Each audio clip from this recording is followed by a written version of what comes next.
What's up, everyone? Welcome back to Ancient Wisdom, your weekly Pokemon TCG podcast. My name is Corey Roush. With me, as always, is DJ Keener. DJ, how are you today? I'm living the dream, man. How are you? Good, I'm good. Building up to going back to locals for the first time in like It's been a almost a while for you, month. probably a month now, right? Yeah, so I missed three in a row. That's the longest time I've missed in-person Pokemon since the return of Since in-person yeah, the Pokemon. old Panini. Yeah. So interesting. Obviously, not much has changed, but No. which we'll talk about a lot. Like even if tournament results are getting weirder and weirder, the format's essentially the same. I haven't really played much Pokemon over the last week, and when I have, it's still the same things of play a few games here and there with Control. I've been playing a little bit with the Palkia deck because I really like that, and then I'll just always some sort of Lost Box, whether it be Rayquaza or Kyogre or what have you. I'm probably gonna keep trying Lost Box from now Yeah, until basically through the first set of Scarlet and Violet. It looks like so. yeah. The least through that whole first set, right? I know I'll talk myself into other decks, and we'll talk about that in a couple weeks when we actually look at post rotation. But there's at least one other deck that I'm gonna talk Like myself obviously, you're into. not going to play like exclusively one deck either, especially once rotation happens. You got Yeah, enough stuff to try, but I feel like there's no chance that, especially given that the card pool is like fairly unique for what goes into the Lost Zone decks. Like we're just always going to have a Lost Box deck built. yeah, and that's like I mean, obviously this happens for especially for newer players if you don't really remember. That first set always is a little bit weird because like it is always going to be the most limited card pool that you're dealing Mm-hmm. with, and this one's in a little bit of a better situation because they rotated 6 months later than normal. Yeah. So Well, and there's a I was more referencing the fact that like the Lost Box cards are like unique to Lost Box. Like it's just oh yeah easy to yeah have that I just deck meant built all the time. But yeah, I get what you're saying too. yeah I meant in a more limited card pool. There's not going to be like it's harder to find some of the Sure. like some would say because the format's watered down, like you can find some more unique things to play, but also I'm just not gonna play bad things. Like I mean, I'm sure I've played plenty of bad decks, but Oh you yeah, can't talk same. me into play. You can't like I'm not gonna be like, well, yeah, I'm gonna play this now because the format's watered down. It's like no, that's still Electrode. Yeah, that's fair. That's So I don't definitely know. fair. I mean, I think there's some different things that are just like worth trying that like might not have been good right now. Maybe some decks that were like gate kept out of the format. I mean, uh, I guess we might touch on this like a little bit, but like Sander has played a ton of different like Curlia decks, and Yeah, even like ignoring Gardevoir EX, like the I don't know the name of the ability on the current Gardevoir that gets the energies off the top of your deck, but like I think a decent amount of things just like using the Curlia Guardian engine are going to be a little bit better. It's funny because like with saying that, I think those decks have been kind of gate kept by Sableye's prevalence, which doesn't go down at all. But the speed that they start lost mining you goes down a little bit. So like there's some things that might be on the fringe right now that could be better going forward, which is nice. Like you get to try some more different things. yeah, no, absolutely. It's oh, I just had it. Where did it go? It's Shining Arcana is the name of the ability for reference. But yeah, no, I mean like I'm gonna try the Gardevoir deck. That deck just seems too cool. I can't Mm-hmm. not play. Like those Curlia decks are always going to be cool to me, so I'm sure I'll try that. But Yeah, I know. We're old enough to. It's funny because it wasn't actually that long ago, but in ultimate, like in Pokemon terms, it kind of was, especially with the pandemic. But we're always going to be trade players. yeah, oh, well, Jesus, whenever you think about it, that is like what 4 or 5 years ago at this point. So for Hmm. like I mean, a lot of players I'm sure are newer, so they might not remember. And you That might actually figure, be longer ago, but who I cares? mean, it started longer ago than that for sure, Yeah, but yeah, yeah, I yeah, think it yeah. rotated out 18 or 19. That sounds right. That sounds right. Which is somehow 5 years. Yeah, right. How have we gotten here? But anyway, so what have you been? I know you said you played a little bit more over the last week than I have. What have you been messing with? Yeah, haven't played a ton of crazy decks or anything. I've still been working with the single strike Lugia deck a lot. I just think that's like actually good and a little bit underexplored. There's like some interesting things you can do there as far as like if you want to play Deoxys in the deck or if you want to play like Duraludon. Um, as far as like playing around Lost Box, there's the Radiant Serena that some people play, some people don't, which is interesting. Um, and that being said, again, I'm building that deck like for the post rotation world. So like there's some things that don't quite line up right. Like when you play against other Lugia decks, their attacks are hitting a lot harder than yours, which makes it Hmm. pretty awkward. Like them having powerful colorless and you not. I mean, first off, you were just always going to be unfavored when you're playing against the full power Lugia deck, obviously. But like the math is so awkward by comparison. Like post rotation, nothing but Mew is like regularly one hitting a Tyranitar V with a V Guard energy. Hmm. And currently, like, it's pretty easy for people to do that. So that really like messes with the math and like the upside to the deck a little bit. But like just being able to do, I mean, the thing that Lugia does now, where you present a fairly thick boy with the Tyranitar with some single strike energies on it, which is functionally doing the same thing that like the Lugia play, where you put your powerful colorlesses and your V Guard on your first Lugia right now. It's functionally accomplishing the same thing. You're attacking for one shots on the entire format while being too thick for almost everything to one shot in return. Is still really strong. I've been enjoying that. I've been messing with. I don't have a list handy because we were complaining about this before we started recording. Live is on maintenance right now, but I've been messing with a deck that I picked up from some Japanese events that was like Palkia Gardevoir. It doesn't play Gardevoir EX, and it uses the Guardy engine to set up the Kyogre endgame that Lost Box does right now, which is pretty cool. It's like an okay deck. Like the draw power of having the Curlias and then like Palkia to just attack and take some early prizes is really strong. And we all know how good Kyogre is at closing games out. And it functions like a really neat combo puzzle. Like you play like Peonia and the canceling Cologne, so you can set up through Manaphy and that kind of stuff. And it's, kind of janky, but it's a fun puzzle to play. I don't know if it's so good so much. It's just really cool, but it's, anytime your deck has a play that can take 4 prizes in one shot, it's something worth looking into at least. Yeah, no, I agree. I mean, as somebody who's been an avid lover of the Kyogre since like for the last like 2 or 3 months, Yeah. I guess, like I totally get it. I think the big thing that's like been missing from my testing recently that I really wish I could play more, and I probably won't even play it in person today. Honestly, we'll see. Is just like the Lost Box decks that I want to play. I'll really want to play Nest Ball. So I haven't really been playing Lost Box online too much. Just because like Sablezard is good, and that one doesn't care so much about Nest Ball, but that list is like already kind of solved. That deck barely loses anything to rotation, and I mean, I love that deck. I played it a ton, but like I already played it a ton. I played so much Sablezard during the original Lost Origin format that like I think I could pick up where I left off and be just fine. So I'm not really incentivized to play it too much. What do you think you're going to play tonight? Probably, I mean, probably some version of Lost Box. I can't imagine building anything else at this point. I probably, I know. So, like you said, I'm hoping live comes back on so I can actually just take where I got. Yeah. But I know where I generally was because I went from Azul's deck that he won OCIC with, and then I kind of worked it backwards to get Kyogre back in there. So it's similar. Like I like the Sky Steel Stone, but not necessarily with a ton of targets. So like I'd probably end up playing like, I don't know. I've admitted I'll still probably play Drapion because I just don't want to lose to Mew for no reason. I think like there is this problem with Mew where nobody wants to lose to it, even if like the play rate or win rate doesn't. And I do think it's actually very justified to play it, especially if you're not playing Ogre. If you play Ogre, I think it's a little more questionable, but separate conversation, I guess. I guess my point is that if I'm going to be playing the Sky Steel Stone, like you might as well play it. Yeah, then I might as well play it. Like well, if it wasn't, then I probably wouldn't. Let me ask that question separately because I think Azul mentioned this talking about the deck, and it was my immediate thought looking at the list. Any world where you don't play, like you cut Drapion, you play Kyogre, and then you just play Raikou because you still have the same 2 Vs for the setup. So actually, right now, I think where I am. Or are you just playing all 3? Yeah. Okay.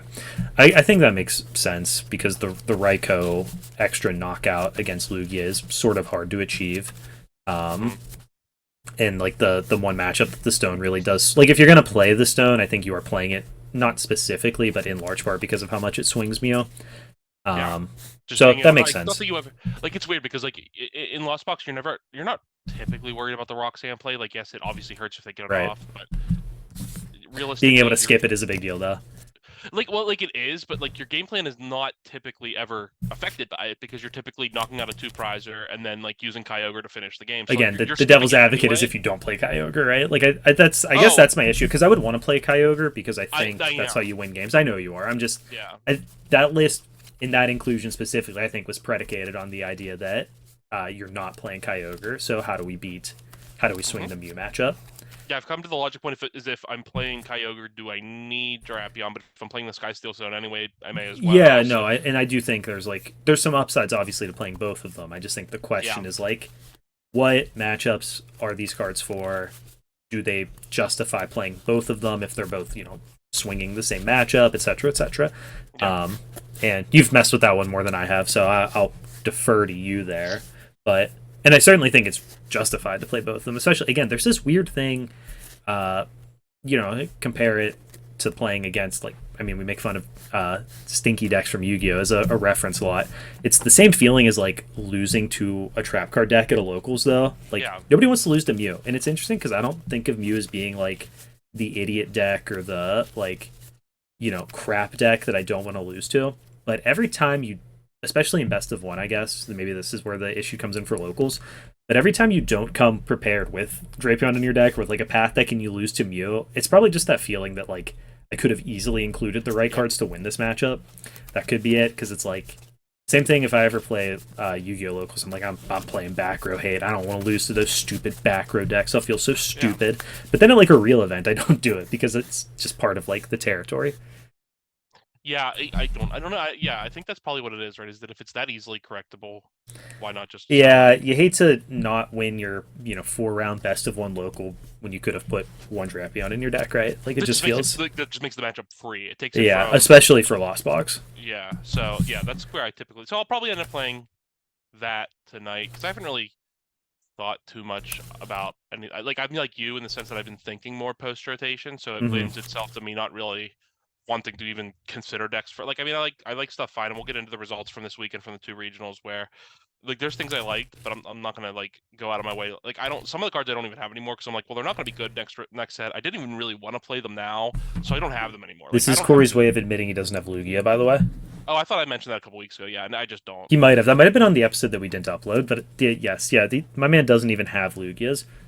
I just I realized I never wanted to play it, and the actual truth of the matter is at the time I was selling things to get pretty One Piece cards, and usually if you're selling to an online vendor, you're taking a nice 50% or something like that, and then hoping that they give you extra for credit, right? For whatever reason, Troll and Toad that day was paying above face on Lugias, so I was right.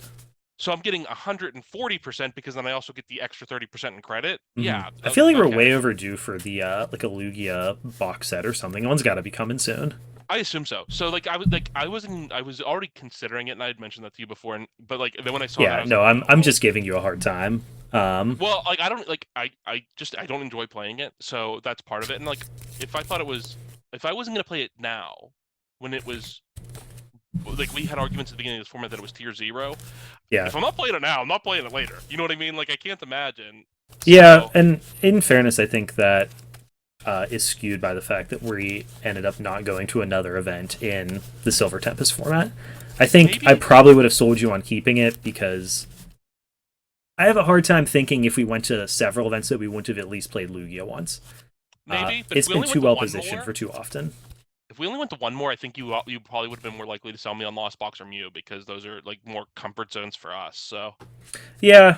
I mean, I guess not that you're uncomfortable with Lugia. Yeah, I don't wanna embrace that mindset because that's the birth of being actually washed. When I'd rather play this deck that I'm comfortable with.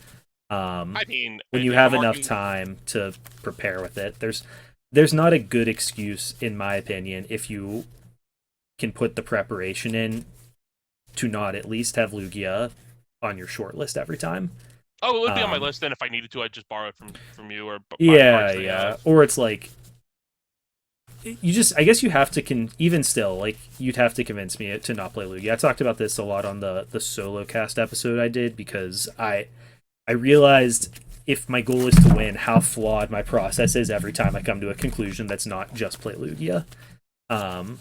You have to have a really good reason if your goal is to win the tournament to not play Lugia. And we shout them out all the time, but I guess I'll use another thing that Azul and Chip said, which was if you don't think you're one of the best players in the room, don't play Lugia, which is true. But I'm not, and that is the reason that I didn't play Lugia at Toronto actually. But if you have time and are preparing, you should get to that spot. And then once you're at that spot, I mean, they're not playing Lugia obviously, but once you're at that spot, it is very hard to sell me on not playing Lugia. Now that being said, we're not going to anything, so play dope stuff, have fun. Yeah, well, that's the other thing, right? Is that realistically, the next thing I'm going to is NAIC, and Yeah. we got the news today that, or not today, but like over the weekend, that not only will we have Scarlet Violet 1, we'll have Scarlet Violet 2. So Or, just throwing this out there, this is a little bit of a step backwards. I somehow sell the idea of having a 30th birthday party in Hartford and we go to a regional. Huh? Huh? I think my wife would leave me. Yeah, I just did the mental gymnastics of me trying to convince my wife of that, and I will say that then I will probably be going to more events. Well, there you go. Because again, my wife would also be leaving me. So there's that. Right, anyway, well, idea was floated. Was it floated to your wife though? No, it was floated here, and will probably never leave the people who listen to this. So shout out to my boy JJ for not throwing me under the bus on this one later. I hope he does. Someone has to. I mean, she wouldn't actually care. She would go if that's what you want to do. Okay. So anyway, the news that it was the fact that we're getting SV2 for like 2 weeks. Yeah. That's really awesome. Yeah, and it's really exciting because that means NAIC is going to be a brand new format, right? Unless there's an event the weekend before NAIC, which I don't think there is. Unless they do like, so I know in because it would be legal the 23rd, which I know would. There's a chance they schedule something, right? Yeah, so like in years past, they've had like Origins, they do a special event, so it would just be that though. So we'll see. But otherwise, like even still, if it, like it's a generally brand first new real event, nobody's playing the goo at that event, right? So I can't imagine so. So I think that's pretty cool because now we've gotten.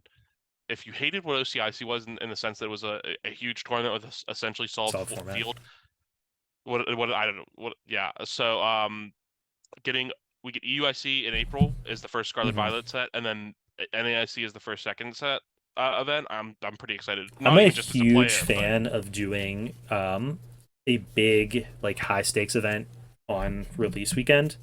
Yep. I think that's just like the best way to promote your set. I think for keeping like for viewer engagement, that's the best way to do it. And just everything about it is very preferred to me. Yeah, I mean, I'm speaking for you, but I don't like. I know I've been watching the regionals of late less and less because one, I'm not preparing for anything. Two, like I've seen this format. Yeah, if I had since November, if I had literal downtime where I wasn't planning on doing anything over the weekend, I would pull it up on my phone and like check out a little bit here and there. Yeah. But I mean, my engagement was mostly through Twitter at this point. I didn't watch very much. I will probably I'd be lying if I said throughout the week I'm going to go back and watch some of it, only because like I'm playing in a Yu-Gi-Oh tournament this weekend, so I'm just not going to spend my time engaging in a Pokemon format that I'm never going to play a real event in again.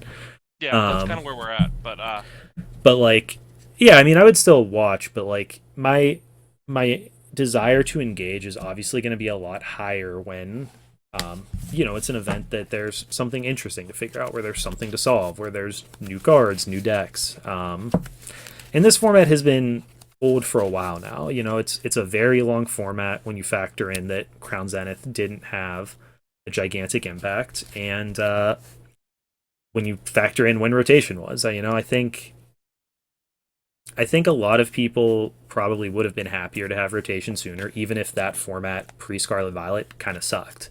Just to be interesting, just to do something. But I mean, this is also fine. It all just is what it is. But from a viewer perspective, especially, these regionals have just not been as interesting as they used to be. OCIC was still very interesting to me because it was an international.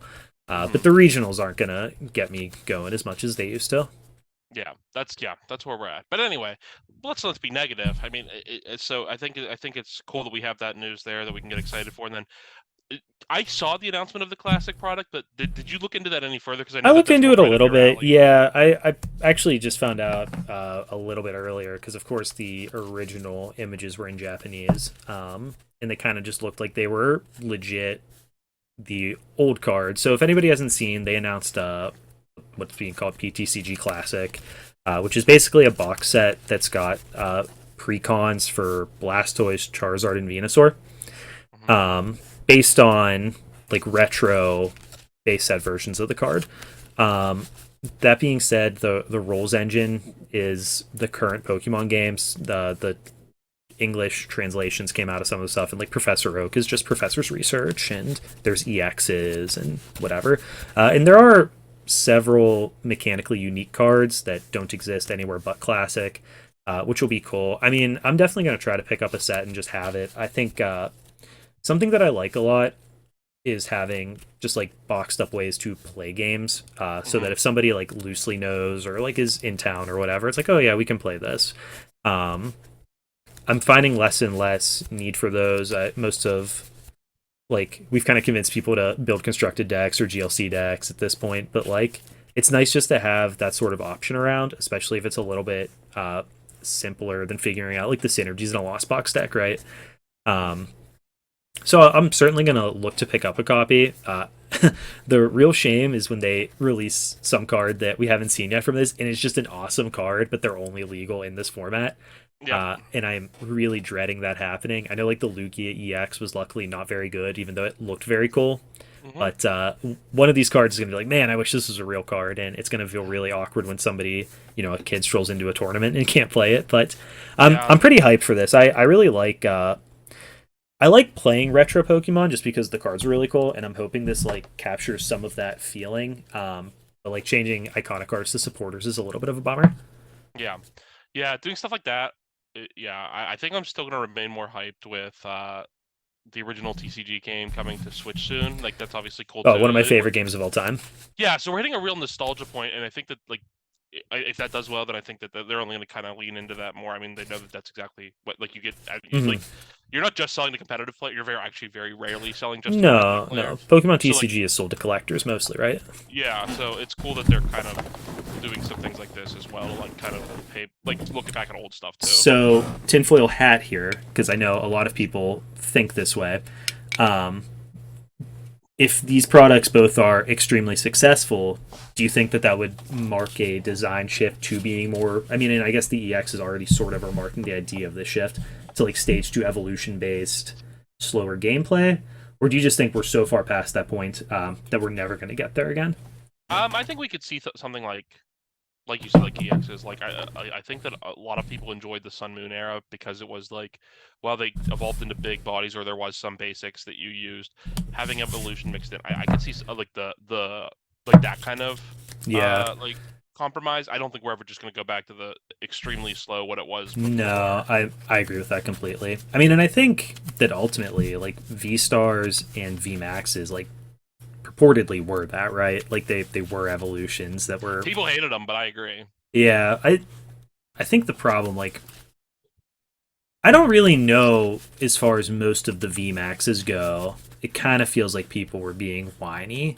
Like Mew was dominant, but like prior to that, most of the V Maxes didn't feel problematic to me, I guess. Like I don't know if people just don't like these giant guys or don't like 3 prizes, especially. Like I guess I think both of those things are a factor, but I also think we might feel differently about this if there was in-person play whenever we had things like the dominance of Shadow Rider, and then before that, Yeah. the dominance of the Big Blue Bear.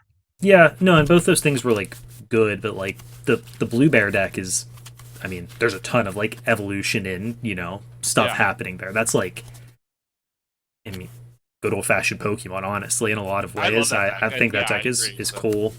Shadow Rider, I guess I get to an extent, but like also kind of a clunky deck even in its dominant period, right? To an extent, I mean, Gengar Mimikyu was ridiculous. That card's messed up. Sure. Yeah. Yeah, but I mean, I guess like in general, I don't know. I feel like 3 prize gameplay is like not super desirable, but I mean they are evolutions, and for the most part, like you're rewarded accurately for knocking them out. I mean, yeah, the games are a little bit faster because like the damage numbers are skewed to the point where like you're wasting damage killing 1 prizers a lot of the time. But like that's sort of fine, I guess. Even in even in these like hyper aggressive fast formats, like games go to time pretty frequently. And when I've played like pure 1 prize decks at events, it's like if you play 3 games, it's hard to finish. That's the point though, right? Is that I feel like people complain about like the speed of it because of the multi prizes, but then also complain if it's like, well, I played like a Lost Box Mirror and it went to time, or we got less we didn't even finish 2 games. It's like Yeah. if you don't think that's gonna be the way, if it's Y'all can't have it both ways, right? like that's just not real. Like, and I get that people just love to complain, Yeah. obviously. And I do like Evolution. I think that, like, I get it. I get It's wanting to fine. play Evolving Basics. I get that. But I also think that, like, the desire to print desirable versions of, like, the cover legendaries is always gonna supersede that. So, Well, yeah, and that's just people not understanding what they're selling to, and I think that that's part of the problem, right? Yeah. Is they just assume, why wouldn't you sell this to make this the most competitive game possible? And it's like, most competitive players don't buy sealed. Most competitive players aren't. You know what I mean? Like, Yep. Yep. like that's just that you just have to 100% accept agree. reality. 100% agree. So, I guess let's talk about these events a little bit. yeah, that makes sense. We planning what we were going to talk about. We were like, we could just ignore the events and talk about whatever. And Yeah, somehow plenty of that's where whatever. somehow that's where we ended up anyway. But let's start with Knoxville. Actually, Andrew Hedrick, who won previous, like, was that 2 weeks ago or a week ago? I lose track of. Either 2 or 3 weeks ago now. The most recent North American Yeah, region. won Orlando. Yeah, so So I 3 mean, weeks two gigantic events, wins them both. He was dominating this tournament in Swiss, if I remember correctly, when I was looking at standings throughout the day. I'm Yeah. fairly certain at some point he was like 13-0. that's right. Might not have been him, but I thought it was. And I mean, definitely on a tear. You know, again, being good at playing Lugia is rewarded, and nothing too crazy going on in this list. Opted to play the Irida without like a specific Dura counter, just saying, forget that deck, we don't need to worry about it, which I respect immensely, honestly, but I'm a little bit too scared and a little crybaby to do that personally. But I mean, it worked out for him, obviously, and I mean, not a lot to say about the deck, though, right? Like, this is standard Lugia. There's a couple flex spots at most in the deck, and yeah, congrats to him, though. Yeah, it's pretty similar with the. I'm jumping down a little further into Top Cut with the other top cut Lugia list, because there's only 2 at this event. Yeah, which was low. I would have predicted more, especially. I mean, you see it 9, 10, 11 all bubbled out playing Lugia, though, and all big name players. Yeah, and like Lance Bradshaw's had some finishes of late. I mean, he's day 2'd, I think, half the regionals so far this season, so obviously not a stranger to this level of competition. And his Lugia list was pretty close to standard as well, right? Like, I mean, he had he fit in. He still was the 3/3 Lugia line, which is a little bit thicker than what we've seen of late, and he had in a Snorlax, but otherwise, nothing too crazy. He was not playing the Irida. There was what, the 1 Serena 2 boss. Birdkeeper still was the supporters in addition to Marnie and research, so nothing too outrageous there. So yeah, I mean, came prepared for the Paralyzed, like you said. It's you know, an active choice to make. I think that super reasonable choice to make, especially for this event, because we did see Piper top 8 with the Palkia Articuno deck. Yeah, which is probably, other than Lost Box, my favorite deck in the format right now. So that, and I like Piper a lot, so that made me happy. I'm looking at her list right now. It's pretty. She played 3 VIP pass, which I think is different than where Ian Robb was before. And Ian was on 3, and we actively live on the podcast put the 4th one in your deck when you realized you were only playing 3. That's right. Okay. Yeah, I lose track of time, but yeah, other than that, kind of insane. Yeah. Yeah, I mean, this deck is just. I think this deck has so many options on what it can do. I think that deck is quite good. It's well placed against everything. Looking through these Lugia lists, it does look like about half of the people were playing Birdkeeper again, and then some portion of people were either playing it and Snorlax, or Snorlax no Birdkeeper, both of which give you a little more game against Articuno. Yeah, which definitely helps. Yeah, for sure. So I mean, obviously still extremely well positioned, still kind of cruised into top cut. So. And then there's the big stinky elephant in the room, Brandon Salazar. Who I actually like Brandon Salazar typically as a player with the choices that he makes. Didn't love this one, playing Eternatus Weezing into the finals of the tournament. I watched him play earlier in the tournament. He was on stream against Michael Pramwat in day 1, and just Weezing just kind of did Weezing things. Yeah, Weezing's lame. Kind of sucks. Couldn't be me, but whatever you do, you homie. It's just not our kind of deck, which is weird because we like control. I just don't think of like ability lock and just sit there and thumb my bum is the kind of. Yeah, and I just don't really think that it's like that good, I guess. I don't know. I guess I'm into proactive gameplay. And in Pokemon, to me, most of the time control is a very proactive strategy. It might be like a targeted counter, which sounds in opposition to saying it's proactive, but like you are kind of rushing to your game plan, and I just don't like ability lock. Hope that it's enough, right? It just doesn't seem very good to me. I've played against this deck a lot. It got very popular online, and it's just not. Just doesn't do it for me, man. I don't know.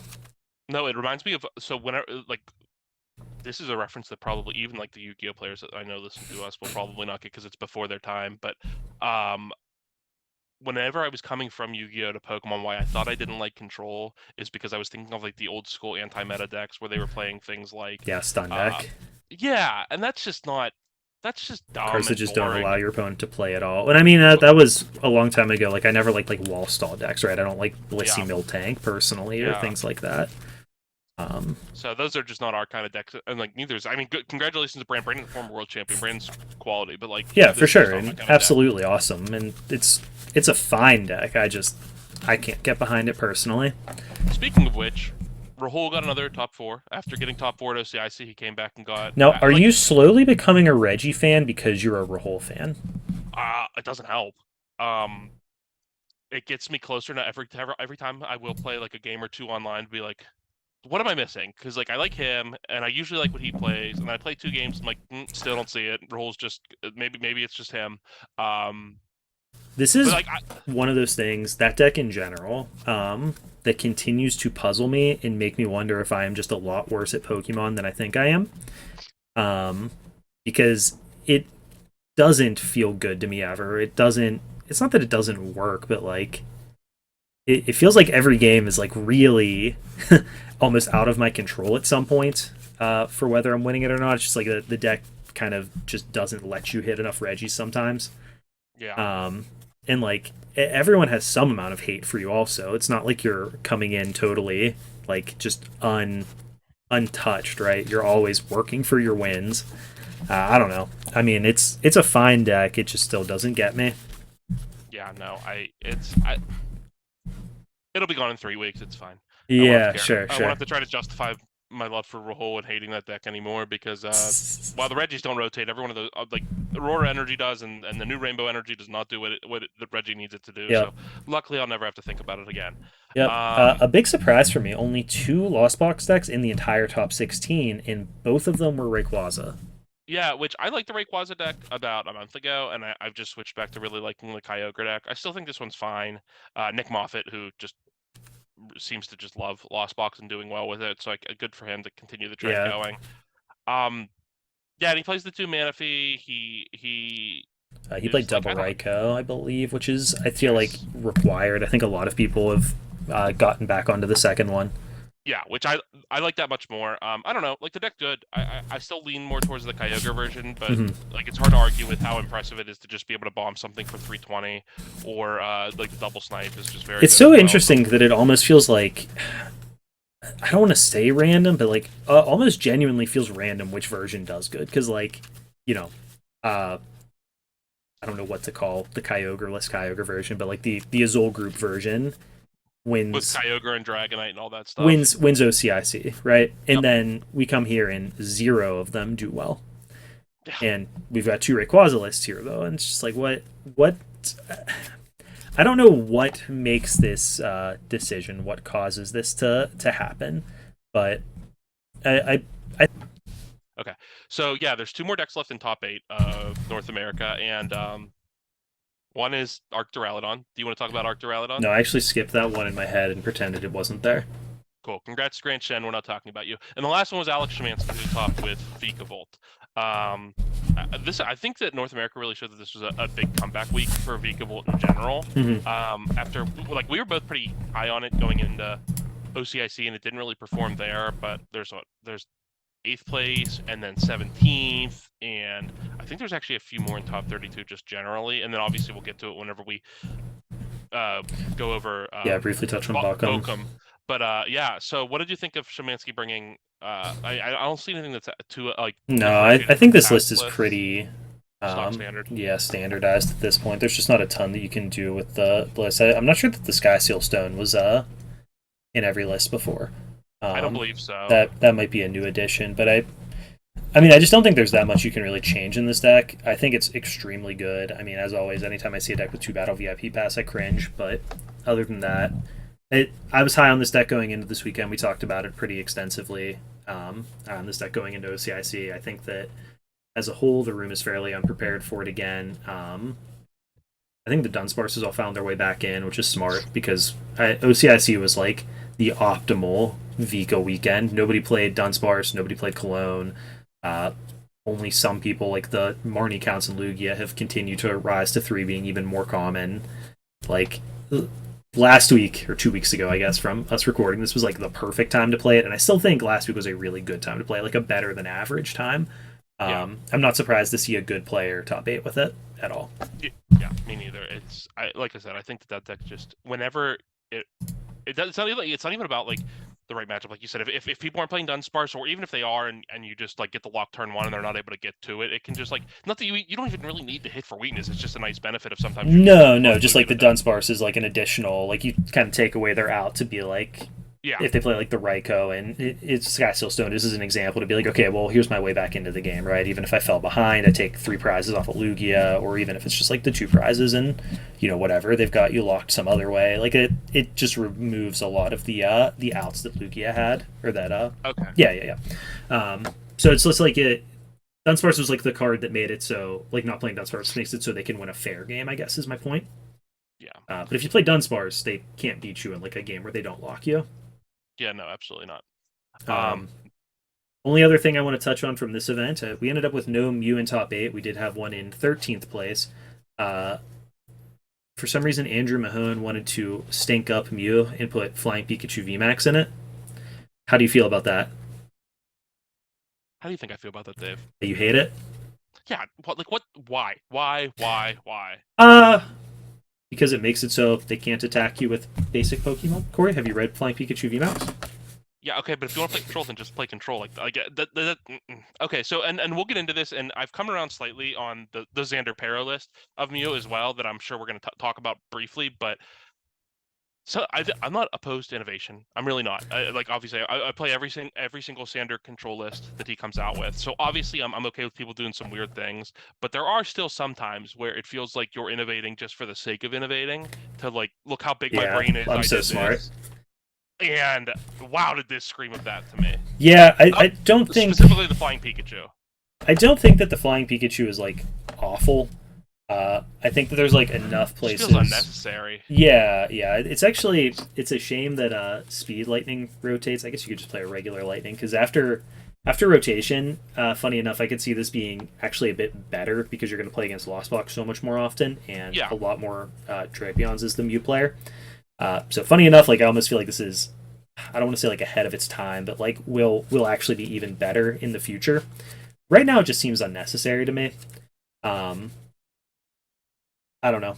I guess it's fine, but just doesn't seem like something you need to be doing at all from my perspective. Obviously, it worked out decently for him, but you know why? Because Mew's still a good deck. So I feel like most of the time he was probably just doing the Mew things with yeah, with some Flying Pikachu stuff that happens to be in his pile of cards.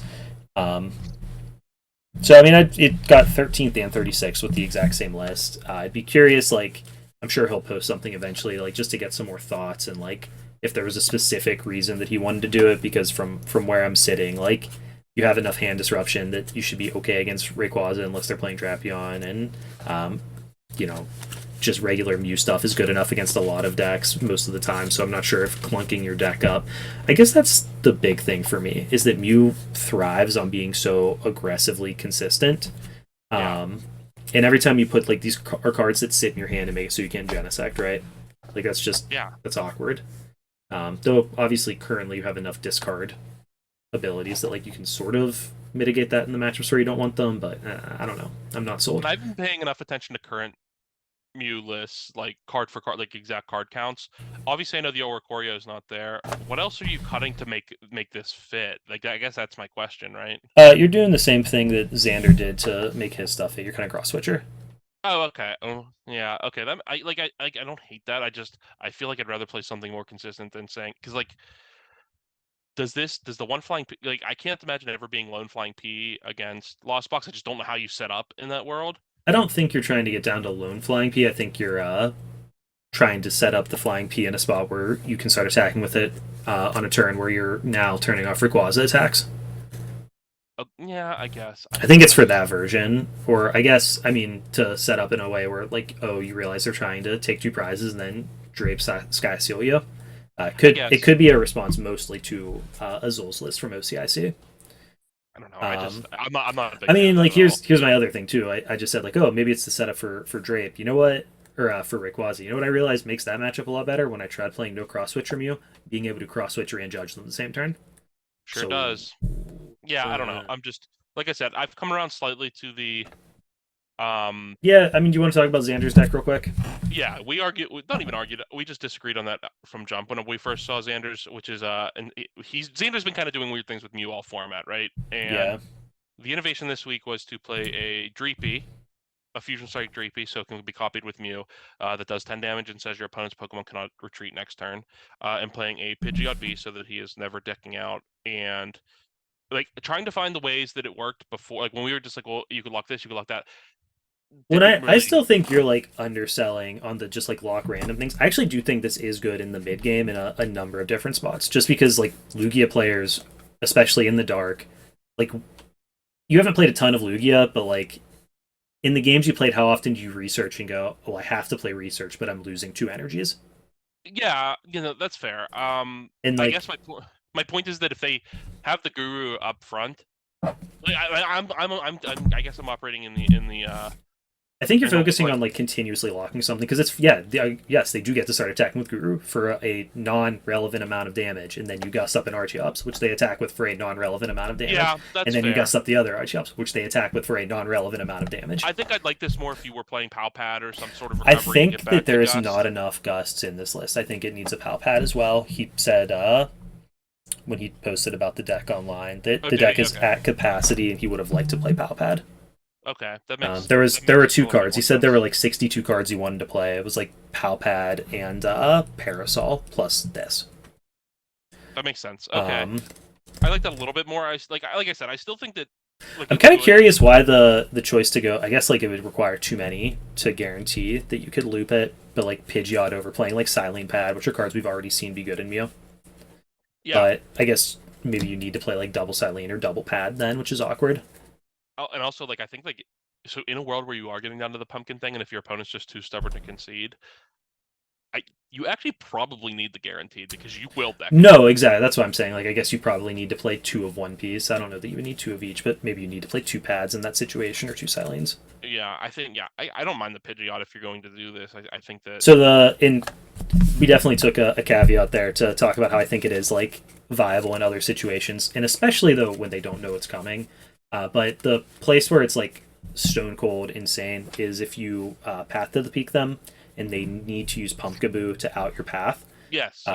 Then you put their pumpkin into the active and continue to use Dreepy's attack. I think Infestation is the name. Yes. To make it so they can't retreat. Mhm. And if they're not playing any switchers, the pumpkin attacks for 0 damage on you, and they will draw their cards forever in deck. Yeah, and I guess I get it. Like once that like light bulb turned on, I liked it more. Well, yeah, and that's the way that it is actually. Like even when they know it's coming, there's nothing they can do sometimes, right? Yeah, Or just the existence of it at least forces them to take their L on the path for the turn. They just don't get to play for a turn if they're playing around it. yeah. Like that makes it better. I do think that I thought we were saying the most of the Lugia list ended up respecting the paralysis, so we saw more bird keeps. But Mhm. even if it's just one, like that's why I wanted more gust because like Yeah, it's not like they're netting up the pumpkin. So if they bird keeper out of it, right. You just have to gust it again. That's easy. So I mean, I think I like this list a lot. I would like to play a pal pad in here. At the very least, play 1 pal pad in here. Maybe even change something else up. Maybe play the Silene. I don't know. I like the Um, silent because it also allows us to get back. And I don't know that like this is probably too much, but like if they ever, I'm talking through this and I saw somebody playing the Roseanne's backup, and like that would allow Yeah. you to kind of like get some of that variability in there as well. Like that might be something I'd like to try. I don't know. Yeah, I'm probably that's a like- card that I've been messing with in post rotation Lugia, and definitely like something I that's love kind that of been card. lost to the current format, just not needing that effect so much. Yeah, I Definitely a played that solid in card Control before, and I really like that card there. And I think that in decks where it's relevant, it can be very relevant. for So, sure. um, And then the other thing that I think we kind of just didn't talk about, just kind of skipped over us when we were talking about this originally, is there is an Echoing Horn in here as well. So it's, whatever the card may be, or if they just don't have enough energies left to attack with, let's say like you see they're out of Auroras, you can always put like an amazing Yveltal or Raikou back on their bench that they can never attack with either. So there is like a lot of different ways for you to achieve the lock here. I think that in general, you still win most of your games just doing normal Mew stuff. But this is like an interesting package to find a win if you feel like you're unfavored in certain spots against Lugia. Curious to me if this is better just as like a 2-card package, Dreepy Pidgeot, if that's better than Aerodactyl and Mew. I do like this one because it's better going second, which was my big issue with Aero. Like if you go first, you're already favored. So I think I would prefer this if you're like putting a tech in your deck specifically to beat Lugia, especially going second. So yeah, I mean, I think it's really interesting. I think this is a solid list. I would tinker with it a little bit, I think, but I don't know. I do think that in some parts you're absolutely right. This is getting cute for the sake of being cute. I definitely know the more we talk about it, the more I feel that way specifically about the Pikachu, and I can understand the merits here. But yeah, I think the Pikachu is like extremely. I'm hoping to see Mahone post something. I'll maybe check his Twitter after this and see if there was something that I didn't see that he talked about. But good one. He'll probably just do it on Twitch, so you actually have to listen to him. So I will never find out his reasoning. Correct. So on to Bokum. This event was won by Lugia Vikavolt. Do you want to talk about that? It's a Lugia list with one Vikavolt in it. And a Zapdos, and yeah, it was odd. The one Zapdos is really confusing to me, actually. Just if we're here now, what is just +10 doing for your Vika in this deck? I'm just not sure what we need to be 60 for. Like, genuine question. What is that for? I don't know. And the worst part is that like it doesn't like if you play 2, then I could make, but like you never have space for 2. It would make it so that the Amazing Raikou then not need the choice spell, but like it still does because you only play 1. Right. Yeah, if you had 2, sure. If you have 2 one-shots, like Vika one-shots Comfeys, Raikou one-shots Lugia or Palkia, whatever, V-stars are weak to it. You never have bench space for 2, like you said. And either way, there's only one of them in here. Like, I'm actually super... bench space for 1? Yeah, sometimes. But I'm super into the one Vika, actually. I'm not, like, when I say super into it, I have no real objection with it. I'm on board with you playing whatever random attack or you think gives you an advantage in Lugia. And I can see plenty of situations where having a Vikavolt in your deck, makes you better against the mirror or makes it so you're more favored against something like a control deck or whatever. Or even Lost Box in some spots. I'm on board with the Vika. I'm not on board with the Zapdos. I don't get it. I also don't love the single fish, but otherwise, it's Lugia. Yeah, huge double fish guy. Obviously, give me 2 Luminions. That card slaps. Yeah, possibly, and this is a slight exaggeration, but only slight. Possibly weirder is that Reggie's actually top. I knew it was going to be that Reggie's top the European event. They just don't play Reggie. Like, they I'm don't. stunned. They never do. I didn't even look at the list. I assume it's probably pretty. Oh, so they actually played 14 Pokemon, which is on the higher end. Yeah. But other than that, it's Reggie's. We know what Reggie's looks like. Yeah, we had Goo make the finals over here again, which is fair, and lost to Lugia, which makes sense also. Double Duraludon in top 8, just kind of a funky. Yeah, exactly. I don't know, man. It's fine. It's a European regional. What do you want me to say? Yeah, I'll give a shout out to James Cox, who got 10th and bubbled out of the top cup because he was playing Lost Box and he was playing Paralyzed Lost Box, which I'm actually I played that a little bit last week. He was playing 2 Zekrom where I was playing a split of the Zekrom and the Articuno, but that was from a Szymanski list anyway. But yeah, I thought this was a cool version of Lost Box. I think that the paralysis stuff, if not prepared for, can just run through an event. And I think so too, but I think we're also like, we just talked about it for Knoxville at least, like a lot more Birdkeeper already there, some Snorlax is already there. I mean, I just, especially like now that I think people really will make the choice to give some respect to the Infestation. Yeah. So we're gonna see even more bird keepers, presumably. Yeah, no, I think paralysis time in the sun for this format is done. I think Yeah, that, yeah, which is agreed. why I like Palkia so much the last couple weeks. I do not like it going No, forward in this I think format. that we've kind of hit, and I guess that's one of the things that like we can see kind of do a seesaw in the metagame. We can see paralyze drop off because that's the bird keepers and Snorlaxes have come out to play and then work its way back in as people go, oh, don't need to play them this week. I will say I would have liked this chance. I would have liked James' chance if he had made top cut because only one of Yeah, a four ton of Lugia lists was Lugias in playing top Bird cut. Keeper. Well, it was only one of them was playing Bird Keeper, so you actually could just get the lock. So, yeah, I don't know. Nothing like European events are always a little bit different. I wish we had had Shay on last week. He ended up having to do too much work preparing for the stream, so we're gonna reschedule that. But When I he's say also that, good. also not like as a shot towards European events as much as it sounds like. I mean, it is a little bit of a shot towards European events, but there's just like they're so much more willing to play goofy stuff. Yeah, I don't know if it's because their points threshold is lower to get the worlds or just their personality types or whatever. Because like they're like European players are excessively competitive and like they're always amongst like Absolutely. some of the best players in the world. So it's not even, but it's they'll bring some weird, and they sure did this time too. For sure.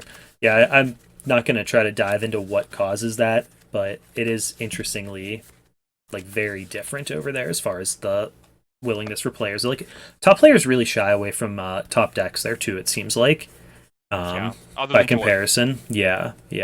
Tord is But the that's even most like North but like American European he played player. he played the Blue Bear like 6 months after it was relevant and was still doing well with it. So maybe Tord No, does like also. there was also the thought I think at that time that that deck was just excessively hard to play because you saw a couple other European players do well with it as well. Kind of Yeah. far past its heyday when only they were winning with it. Don't worry, the heyday is returning. We will be talking about the Blue Bear plenty on here. Yes, Come Lugia post Blue Bear, I rotation. agree. Something like that. But anything else before we get out of here for the week? Yeah, no, nothing really. It's we had Mew in ninth place in this event as well, missing out in top cut in both tournaments. It just seems to ebb and flow, whether Mew tops events kind of without much rhyme or reason, which is fair enough. But nothing too crazy to talk about from this one, man. It's another regional, another Vika Volt win. Recounting this as a Vika win, is this simultaneously a Vika and Lugia win for our Vika win counter? If I've learned anything about writing about basketball and being on Twitter, it's you always got to favor your agendas. So that yes, that's our agenda. We'll take the Vika counter. Yep, fair enough. Yeah, our that is that our brand? Vika Volt wins. Vika Volt secret best deck. I mean, it might be. Can we rebrand to talking about things being secretly broken as our main thing? Never mind. For everyone listening, thank you so much for listening and watching. Never gonna use the phrase "secretly broken" again. Um, Definitely like, rate, review, subscribe, all that stuff on YouTube or on wherever you get your podcasts. And we'll be back next week where I know we keep saying we're getting closer to post rotation, but I think next week might actually I be think critical next week we're matches. going to have literally nothing to talk about except for rotation. I would be willing to bet that next week we are talking about rotation. Well, then let's stamp on that now. Let's say that next week we're going to talk about all of we'll probably come up with some number of X number of cards that are rotating that we'll miss, or we can go set by set and talk about stuff. But next week we'll be talking about Yeah, rotation. we'll start our preview for the rotation format. Thanks a ton for watching, guys. Can't wait to talk about that one next time. See ya.